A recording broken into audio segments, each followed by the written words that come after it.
your mind. In your mind. It could be you were closer with one person made better spaghetti, one person was a better rapper, better producer, whatever in your mind. Yeah, well, I think, I'm going to break the rules of your game. Absolutely. And I'm going to drink when I drink. And I'm going to break the rules of the game. But no problem. You mentioned Tupac and DMX, right? Right. You actually mentioned two of the most spiritually in tune artists of hip hop. Prolific, yeah. Right? I'm serious. I mean, they were in tune spiritually. A little bit more. You know what I mean? So, They don't seem like... I just know they both had that spiritual energy that just exuded out of them. You know what I mean? So both.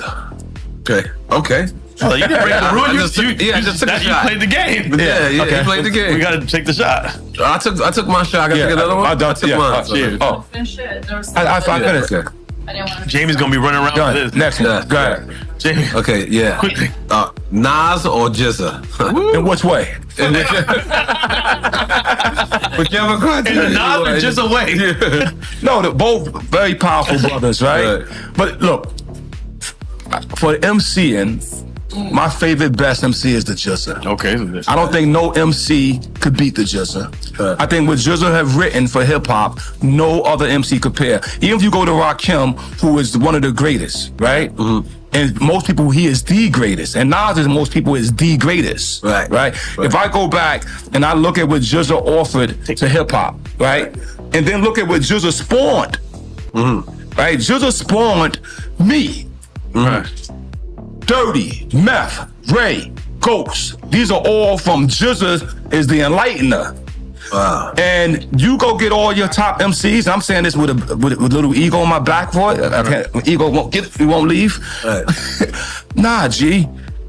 What the Wu offer lyrically, right, is actually no one has mastered yet. You know what I mean? Now, outside the Wu, what Nas did is this for me. Nas is to me, this is my own analogy. I call Nas a Bobby Fischer of MCs. Because Bobby Fischer was the youngest MC youngest chess master player, to master. He became a grandmaster at the youngest age. There's a few that beat him over the years, but he was the first one at that age to be, and Nas was a master at the age of 16, 17, where most of us, because you met us, we was already in our 20s. He was at the age of 17, 18, dope as somebody that was 25, 30. That's true. And he, seriously, he's a prodigy child of MCing. You know what I mean? But the truth is already there by the time we meet. He's already writing ideas. That's one day, I'll challenge hip hop to do this. Get every MC lyrics and put them in a book and then measure it that way and see what you gain from it, right? If some make you smile or laugh or teach you game, like, some rappers, they give you the game. Teach you how to hustle. You know what I'm saying? The rules gonna teach you how to live in all reality. When you start going through some of these lyrics, bro, first of all, the quantum science, the dude that built the internet modem, you know what the internet modem is? No. You don't have it. Yeah, you do. You know what it is. What? The modem, they let you go on the internet. The Wi-Fi shit, the box? Listen to 36 Chambers. Okay, all right. You talk about that there. I'm saying that his brain cells opened. So that's what we do. We open up your brain cells. We cause that. See, when you burn wood, you get fuel. When you burn brain cells, you get thoughts. You put the right kind of wood, you get better fuel, less smoke.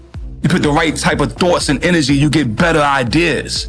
You know what I mean? So GZA said in one of his lyrics, something about via satellite from the Wu Mansion, looking at all the branches that came from his tree.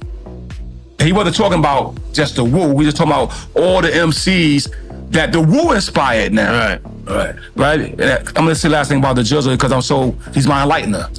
So what GZA is for hip hop, and he won't never say it because he never comes out, he's pretty humble. And we need him on Drink Champs. He's the one last member of Wu-Tang after you. Okay, he drinks. I'm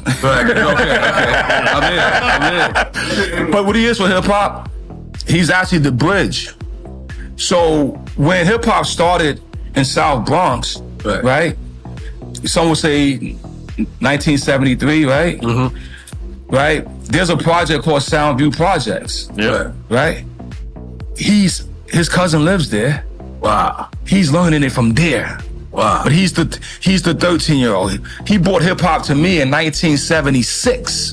Wow.